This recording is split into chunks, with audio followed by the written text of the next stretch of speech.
Okay, so here we are in a Zoom room, or the fake Zoom room. I'm just showing you how to do this. So this is what a screen will look like approximately.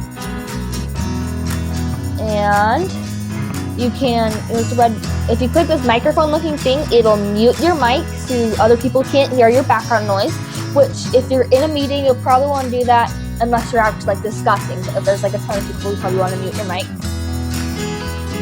Audio, you can,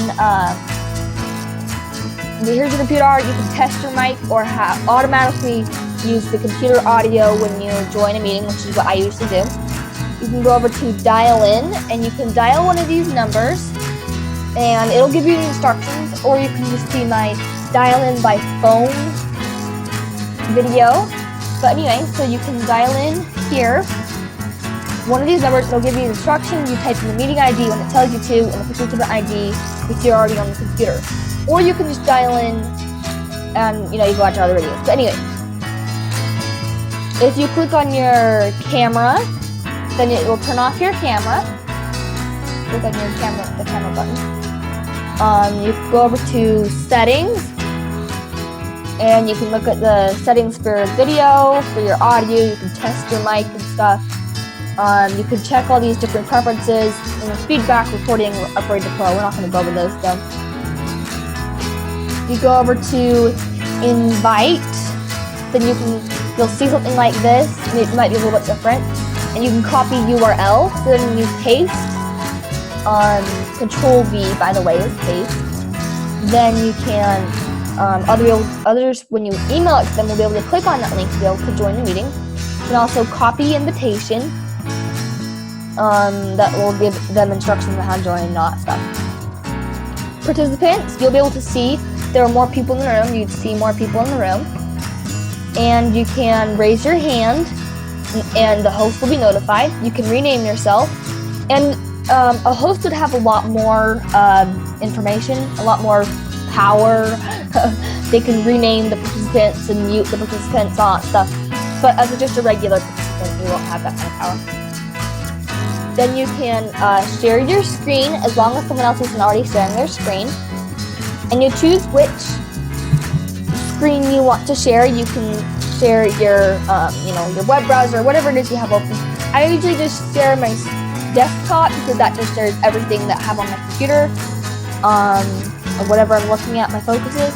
And you can share a screen only, or you can share a screen with computer sound. If you share with computer sound, then if you're watching a video, people can not only see it, but they can also hear your sound that you're hearing on your computer. So you can watch a video together. I like to do that with my friends sometimes.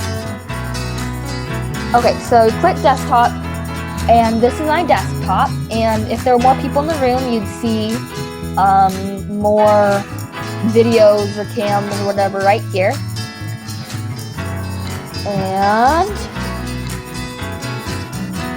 you can hover up here and then hover over more. If you click pause, then it'll pause your screen sharing. You can, type in a password or whatever and then play, and it'll just stay frozen at what it's at. So let's see what it does this, and I paused it.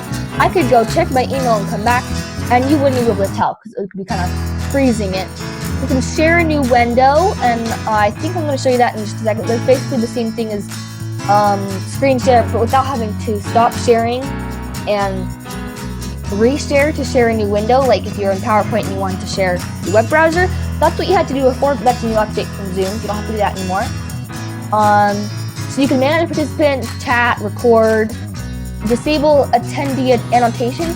So normally attendees can just draw on your screen, but you can disable that. You can hide video panel, so the video panel is gone. Check your audio, end the meeting, all that stuff. Mute your mic, stop your video.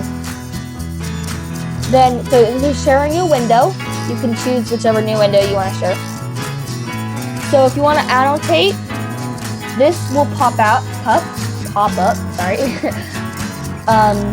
Mouse, and I think that's just normal. Draw, you can draw different things on there, and I'll just show you an example. So let's say you click draw, then it'll look something like this. and you can clear your drawing.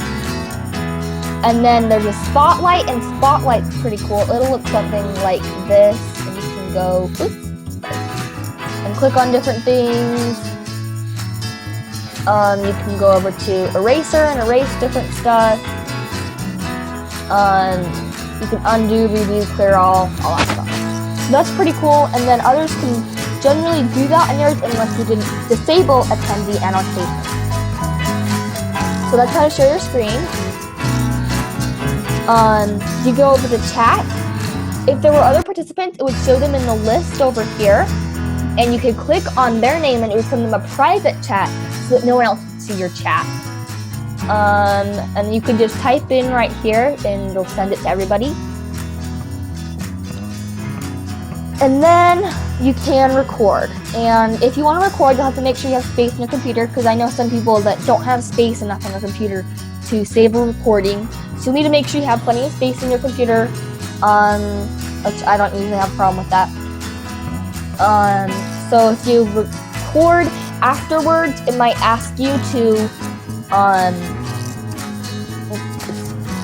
find a place on your computer where you want to save the recording, and you can also, under settings, I think it is, click yes, I want to choose a place where I save my recordings after every meeting, or I just want to keep it in the same place. And I usually keep it in the same place under my Zoom folder. And so when you're recording, it'll look something like this. Stop recording, you can record or whatever, and then you can download it on your computer afterwards, and then you'll be able to send it out. If it's not too large of a recording, then you'll be able to send it out and everyone else can see it. So that's how to use Zoom in a very quick version, and I hope this is helpful to you. And please leave a comment below, if you enjoyed this video. Thank you!